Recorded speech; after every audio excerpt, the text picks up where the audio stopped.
Overwatch doesn't play differently at different ranks. The game behaves exactly the same from Bronze to the Overwatch League, and the reason that the Shanghai Dragons won the Overwatch League Grand Finals this year is the same reason that players win their games in Silver and Gold. Overwatch is all about efficiency. Players are imperfect and make errors. Overwatch is a battle between two teams of imperfect individuals.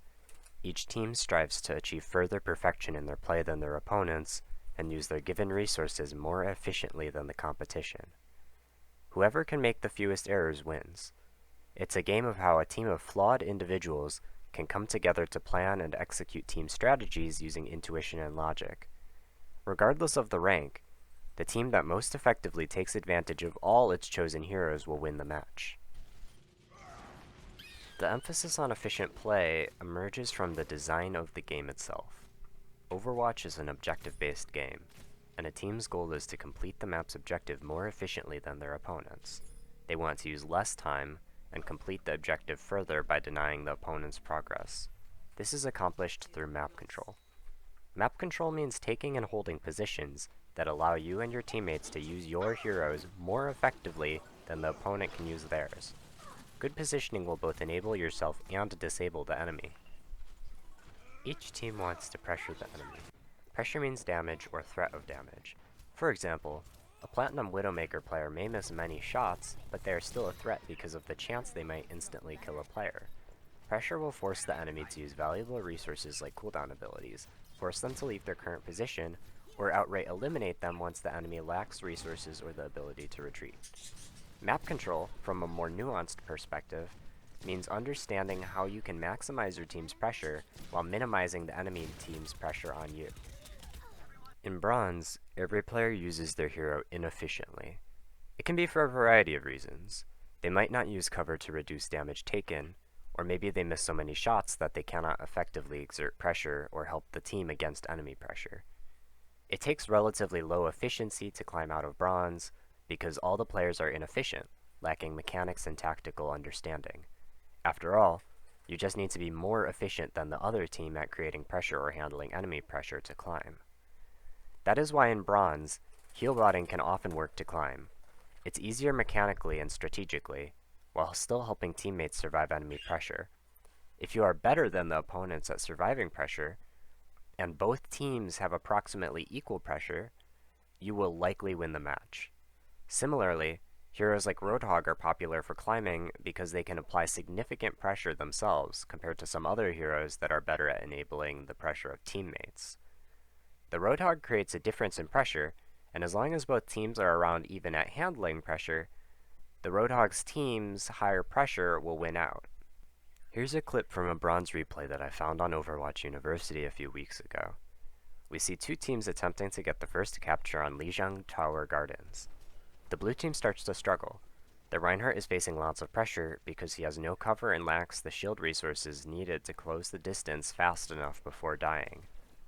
The Symmetra and Zarya on the red team may only be mid-range heroes, but they easily outrange Reinhardt. The blue team Echo eliminates the enemy Symmetra, but dies because she engaged with too low of HP, and without using cover.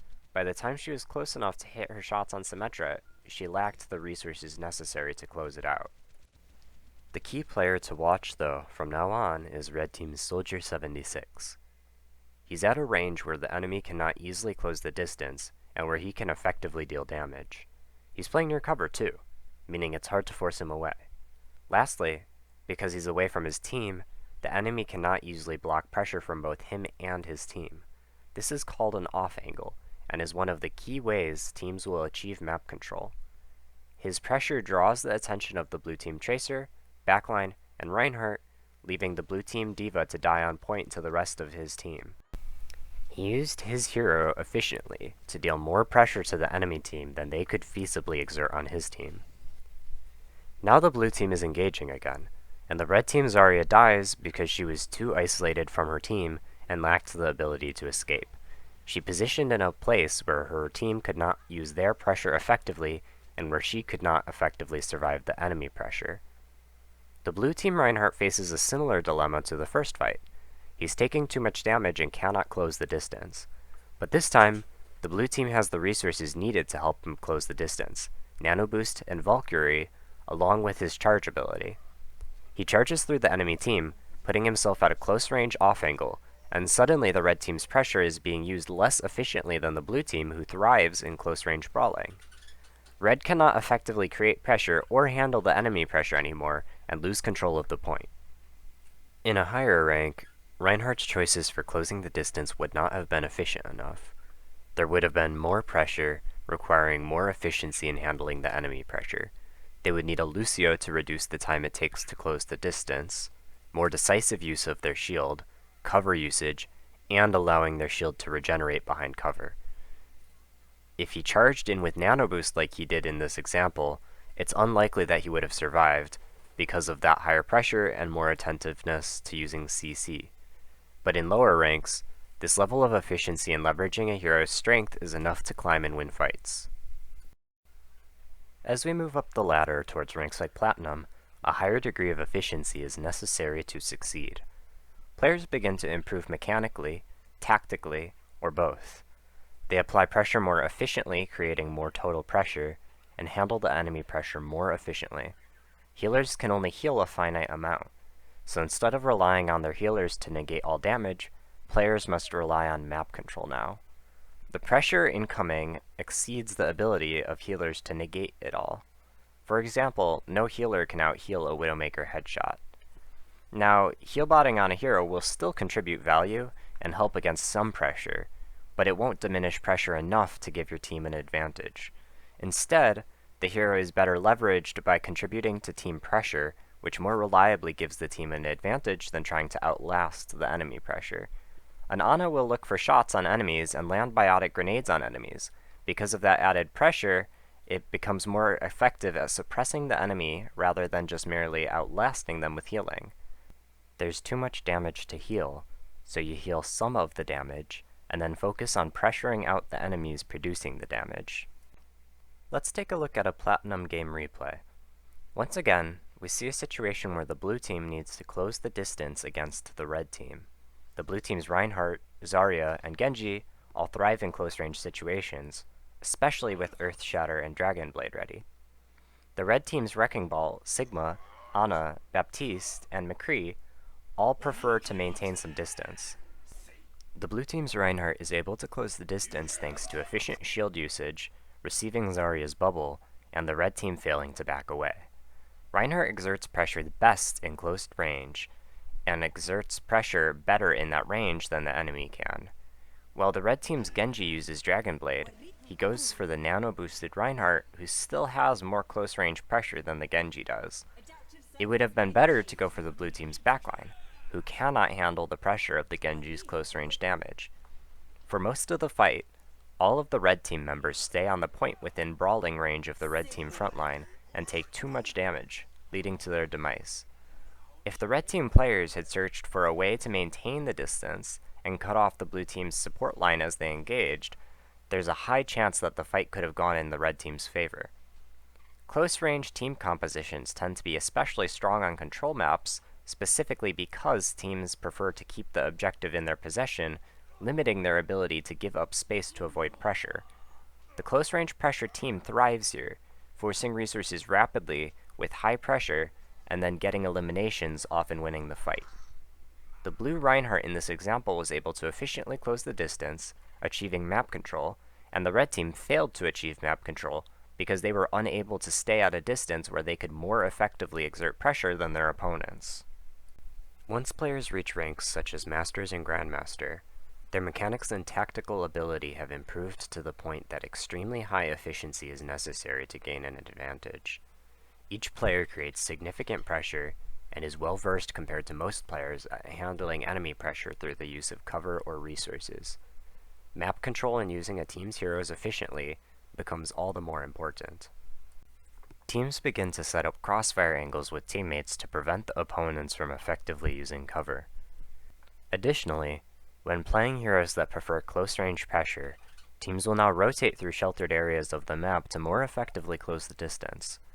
In high ranks, healbotting certainly would not work because there is simply too much pressure. Players are skilled enough at handling enemy pressure on their own and generally will not take more damage than necessary. In situations when the team does not need the healing, it becomes more efficient to contribute to the team's pressure, because the enemy pressure doesn't exist if all the enemies are dead.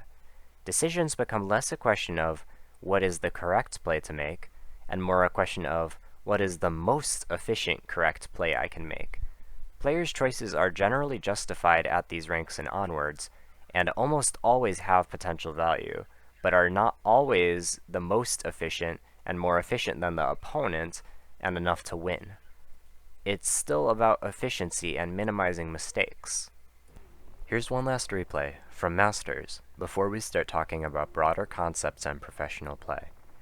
Here we see the red team attempting to close the distance through the catacombs so that they can use their Reinhardt and Junkrat effectively. However, the blue team has other ideas. They have a strong front line with Winston, Reaper, and Lucio, and position them near the door to create pressure when entering the point. The blue team ball uses an off angle to create pressure on the red team that's difficult to avoid, while the blue team can more comfortably use cover. The ball uses the minefield behind them. If the red team moves forwards, part of their team is split, and they will be at a disadvantage. If the red team moves backwards, they'll be pushed into the minefield. The red team suddenly cannot use cover effectively, and the blue team was able to aggressively brawl in to use the minefield's pressure and win the fight. The application of map control and efficient use of heroes still underlines all gameplay. There may be differences in how gameplay looks at different ranks, but that's not because of any difference in the game's fundamentals. It all follows the same rules and the same system. All players are imperfect, which means that there's always a higher efficiency that's theoretically possible. Performance closer to perfection, even if by only a fraction of a percent. Using heroes more effectively within a team environment, more effectively than the opponent. In low ranks, it takes relatively low value to be more efficient and more effective than your opponents. In high ranks, it takes extensive mastery and specific play to be more efficient and effective. It's a difference in how clean you need to be, rather than any difference in the game itself. A common complaint is that advice from coaches for high-ranked players doesn't work for players in low ranks because it's too complicated. But if you're looking to increase the efficiency of your hero usage, why would it be harmful to look at the most efficient practices? Even if you can't copy their gameplay exactly, the principles behind how they maximize their play are the same. However, the fact remains that a bronze player cannot perform the same thing as a player at Grandmaster. The player in bronze cannot move forwards at the same speed when playing Reinhardt.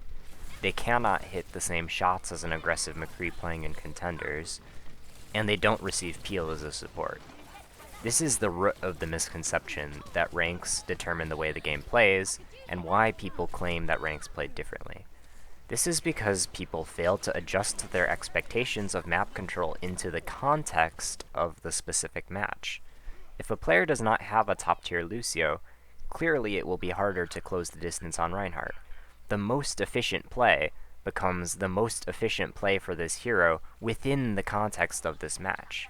Instead of relying on a Lucio and aggressively brawling, perhaps the Reinhardt will focus more on holding space against the enemy near cover, and slowly moving from cover to cover.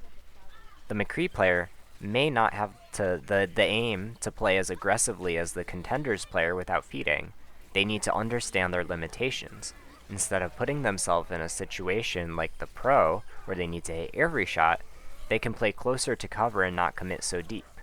The support player can understand the concept that they won't reliably receive team resources, and can position accordingly near health packs, use cover extensively, and move closer or further from the team accordingly.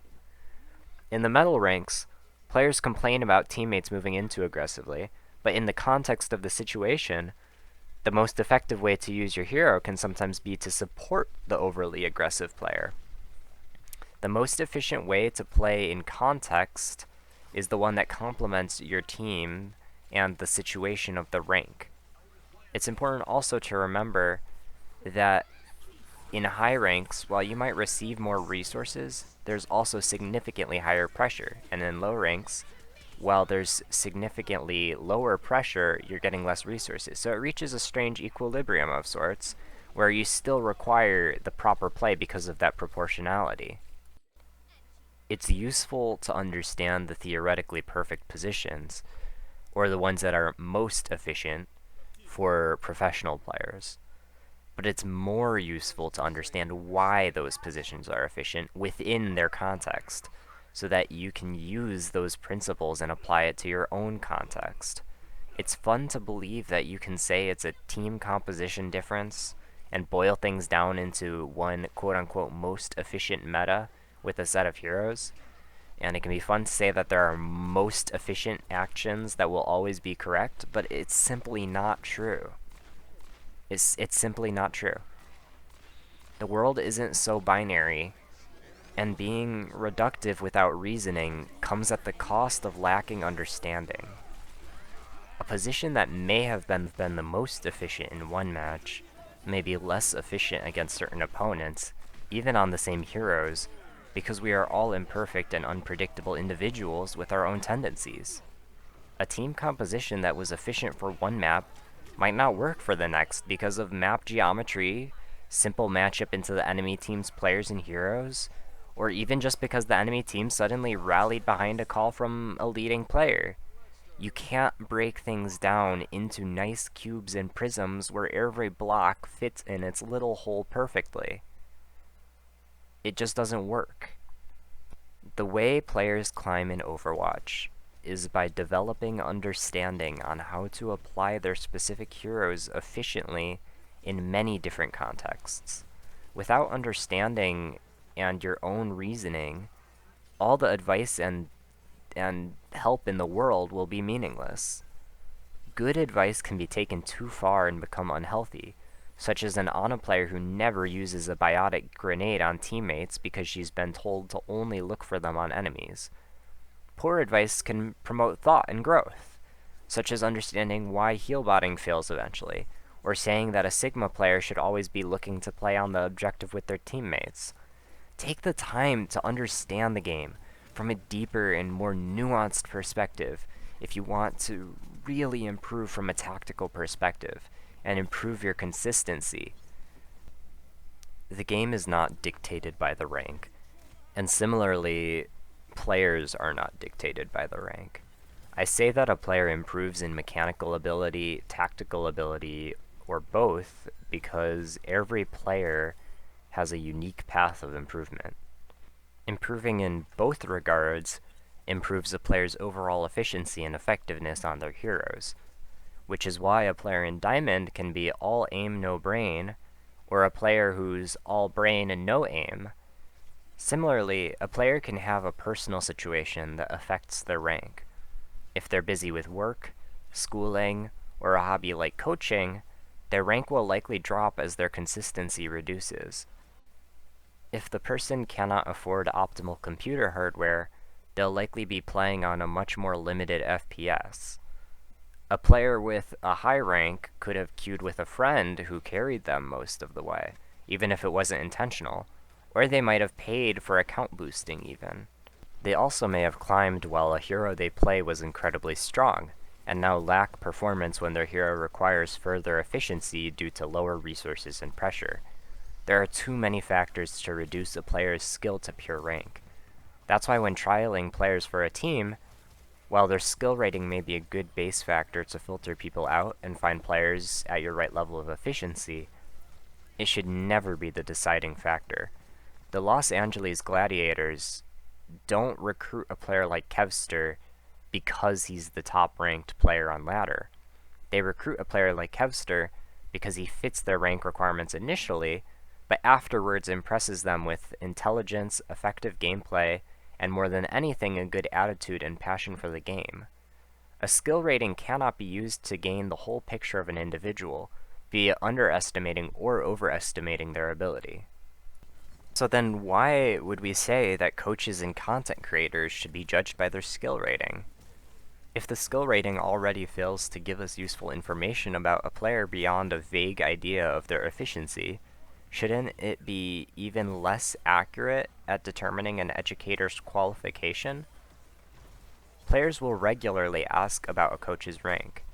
You see it commonly stated on people's pages on services such as Fiverr, and it's commonly mentioned for authority when giving advice or posting educational content. They'll ask when creating a team's staff, they'll ask when hiring, they'll ask in the Overwatch University comment section on a post they disagree with, and essentially anywhere else that Overwatch education might exist. Let me just get to the point. It's useless. Would you judge an architect based on their ability as a construction worker? Of course not. They have extensive knowledge about construction and are involved in organizing the building process, but there's a fundamental difference between the roles. One handles the processing behind the scenes, while the other handles the real-time application of the processing. A coach must study the game and understand it thoroughly, but they also need to understand teaching and how to properly educate. In a team environment, they need to understand mental health, coaching, and leadership as well. An educational content creator needs to understand the game, rhetoric, teaching, marketing, and social presence. Why would you exclude a coach based on their inability to play efficiently in real-time application when their job is simply to understand efficient play rather than apply it? Their job is to make you think. Understanding is not equal to the ability to execute, just like a nautical expert can study sailing but not be a sailor themselves.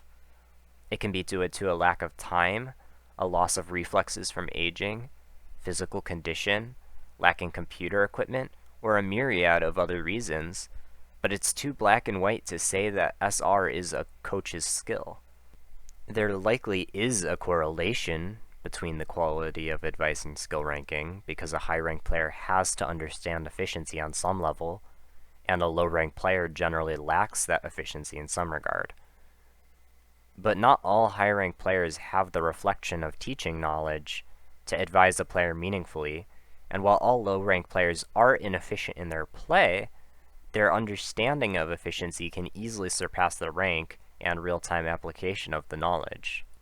It might sound harmless to ask a coach about their rank, but at best it's useless. At worst, it's actively hostile and malicious. Skill rating clearly does not define a person's knowledge and ability to educate. We already covered this. It's useless for verifying the accuracy of their educational content because it tells us virtually nothing about the person presenting it. It can be actively harmful because people will deny opportunities to educators specifically because of their rank, or rather, lack of it. It also acts as a form of gatekeeping, where people form opinions about the quality of advice based on the educator's rank rather than the reasoning. It prevents the spread of good ideas and understanding in the community. Even on the professional scene, where coaches should be hired based on qualifications and application experience, as far as I'm aware, it's not that uncommon to see nepotism where the acquaintances or former professional players receive coaching roles without being nearly as qualified as other available individuals. There's a pretty severe lack of scouting for talent. The biggest challenge for the community is an information problem. If an educator's skill rating does not define their credibility, how do we know that their information is reputable and useful? It's an epistemology problem. More philosophy than talking about gaming and Overwatch. I'll keep it short, but here are several reliable ways that we can verify the quality of information. First, information should make logical sense. A professional coach does not need to know the writer's reputation, because to them, the information is either clearly true or false. They have the knowledge and can verify the information's accuracy for themselves. Even if you lack the expertise to verify information for yourself, usually the author will provide some sort of logical reasoning that you can judge. If it makes sense, usually it has some value and can be used to help you better understand the game. A key way that educators can help readers do this is by providing examples to illustrate and support their information. Secondly, Information should ideally be endorsed or confirmed by reputable sources. A person with a doctorate in astrophysics from the Massachusetts Institute of Technology, MIT, is known to be reputable because MIT's reputation rides on this person's competence. If people holding their degrees spread misinformation, qualified individuals will call it out, resulting in a damaged reputation of the school. In Overwatch, we don't have schools and universities with intact reputations. But what we do have are reputable coaches and content creators who can cross-check work.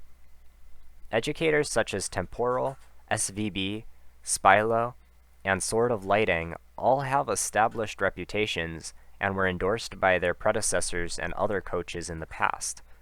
I know for a fact that Temporal often reviews educational content from Overwatch University, and Spilo has a Hammer Time section in his Discord where he reviews educational content on stream regularly. By asking a qualified individual to check the information's quality, you can improve your own knowledge and expertise. Finally, you can cross-check the information for accuracy. Even if you cannot get someone with true expertise to review the content, you can often cross-check it with the content creator's content or the content of other educators.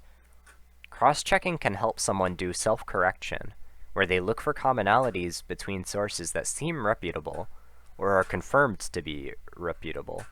This way, commonalities can usually be determined as trustworthy. There are situations, such as with cutting-edge new information, that this will fail, but for the average player, cross-checking information will help them immensely with understanding its reliability. The educator has no bearing on the quality of the information itself. Their expertise and reputation may help you know the information is credible, but the information is either true or false, regardless of if we know it's true or false. That's why it's an epistemological problem. Do not take the easy path and try to reduce a person's expertise to a mere number. Do not take the easy path and equate a person's expertise to the information itself. Challenge yourself to grow and understand more, and judge the information for its own quality through your own reasoning, reliable community members cross-checking it, and your own research about it. And with that, we reach the end of this open letter. We've worked through numerous topics. The key philosophy behind Overwatch, map control as a practical concept, why all ranks operate the same and have the same fundamentals, what a person's skill rating really means and tells us, and how to know if a content creator's content is reputable. It's been a scuffed time, but my hope is that by watching this video you'll be left with more questions than answers, less sure of yourself, but with a more whole understanding of the game, and what skill rating means for a player or educator. It's a grossly misapplied metric in the community, and I want to push players towards understanding the game on a deeper level, rather than reducing everything to binaries, tips, tricks, and constant best practices. Don't be afraid to challenge your understanding and knowledge. My job as a coach, after all, is just to make you think. Thank you for listening.